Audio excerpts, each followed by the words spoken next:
I'm here with 3 very simple messages, but first, a very quick review. Let's tell it like it is. Around the world, billions or trillions, if you count all of sea life. Animals who want their lives as much as I want mine. Animals who move toward joy and away from suffering. Animals who have their individual little quirky personalities. 10 chickens are every bit as different as 10 human beings, for whom pain and suffering feel identical as they do to you and to me, are subjected to lives and to deaths so depraved that you would not wish that life or that death on the most vile human being your mind could conjure up. So yes, the stakes are high. And secondly, the earth is on the brink of no return. Who would have thought that one species had the capacity to kill the oceans? Who would have thought that one species had the capacity to bring our planet to its knees? But that is what is happening when we act as if we are the only ones who matter. So yes, these stakes are high. But guess what? My first message today is that we are winning. We are winning. Consider the following.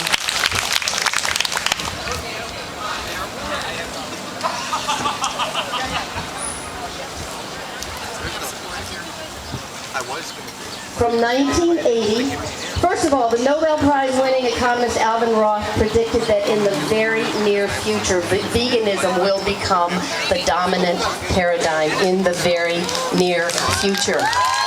Remember what Gandhi said, first they ignore you, then they laugh at you, then they fight you, and that's what they're doing now, and then you win.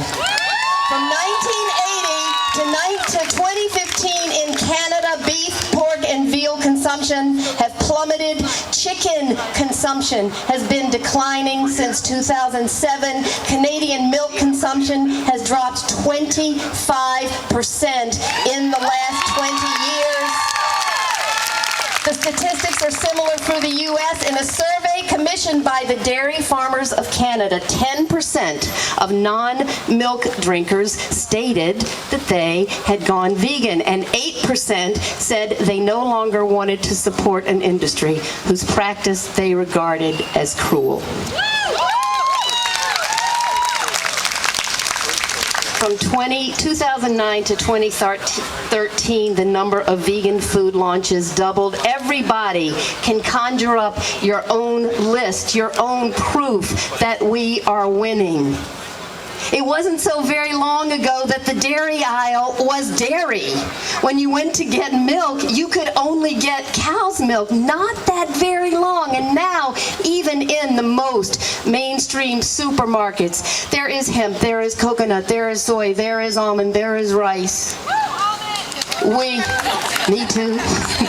Me too for almond. We are winning. Except that now in the U.S., the meat and dairy industry are trying to blame the almond for California's drought.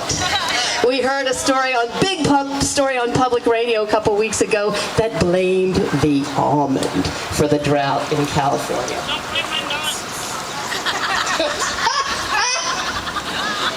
Don't blame my nuts.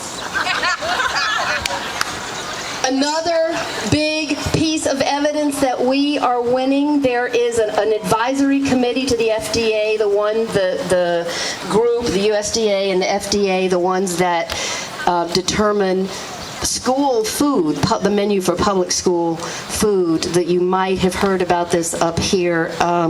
They recommended a largely plant-based diet. Now, you cannot get more mainstream than the U.S. Dietary Guidelines Advisory Committee. So, friends, we are winning.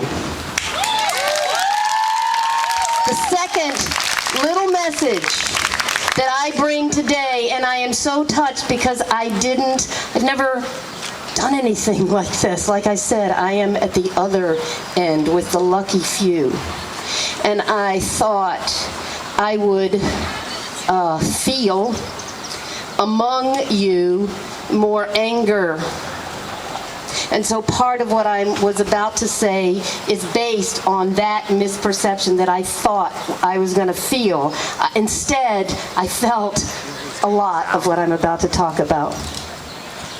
Love, not anger, will win the day. Love, not anger, will change the world for animals. It is natural to feel anger, even rage, at the suffering inflicted on other species because we want their flesh, their meat, their fur, their skin. It's easy to feel anger, even rage, at those who've not yet connected the dots between their behavior and the suffering of beings who, except for differences of species, are very much like us in all the ways that matter. And it's even more natural to feel anger toward the people, like everybody in my family, people who do get it and who choose to continue to eat animals because right now their taste buds trump everything else. However, friends, consider this, please. We weren't vegan until we were. We didn't get it until we did. We wrestled with our conscience. We stuck our toes in the water. We slid back. We screwed up. We tried again. We faltered too. The point is that we were exactly like the ones that some of us, not all, some of us judge and condemn and ridicule and attack, and my best guess is that we didn't arrive where we were today because someone was screaming at us or calling us an idiot on Facebook. Speak your truth. Speak it boldly, speak it with certainty, speak it unflinchingly and with conviction, but not with anger. Never with anger. If you come at me with anger, my heart shuts down in self-defense. If you come at me and point and yell, I back up and I shut down. Truth delivered with love is utterly disarming. This kind of truth-telling opens the heart, and with an open heart, we feel the suffering of our fellow beings as never before, and that is the place from which we make lasting change.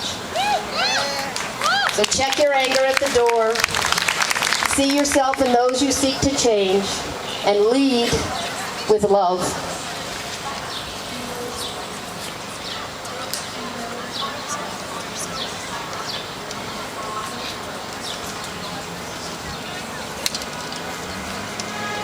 Thank you.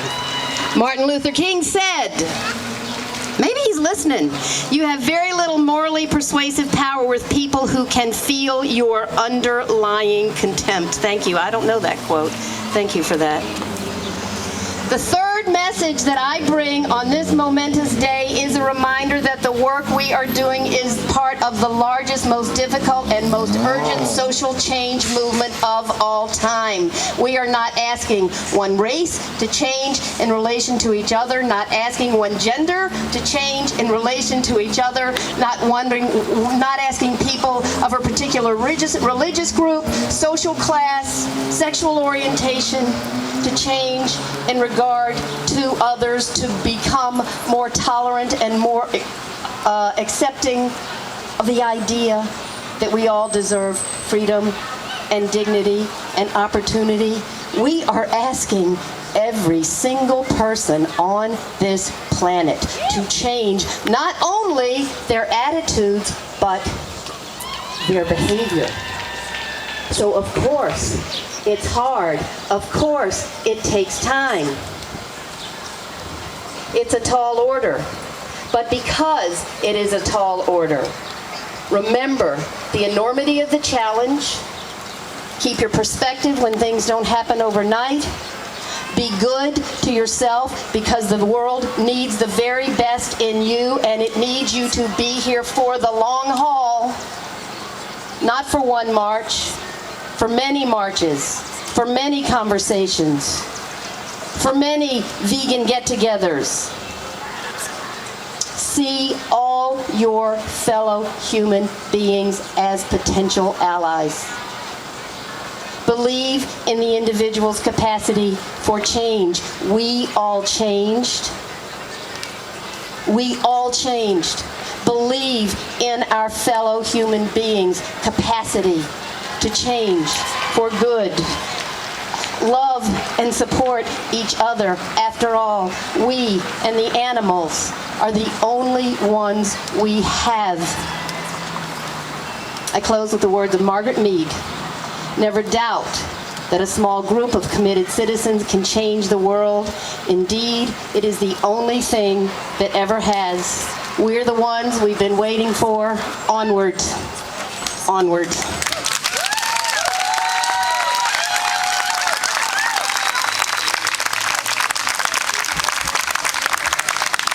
Thank you, Kathy. We are inspired and truly thankful for all the work you do.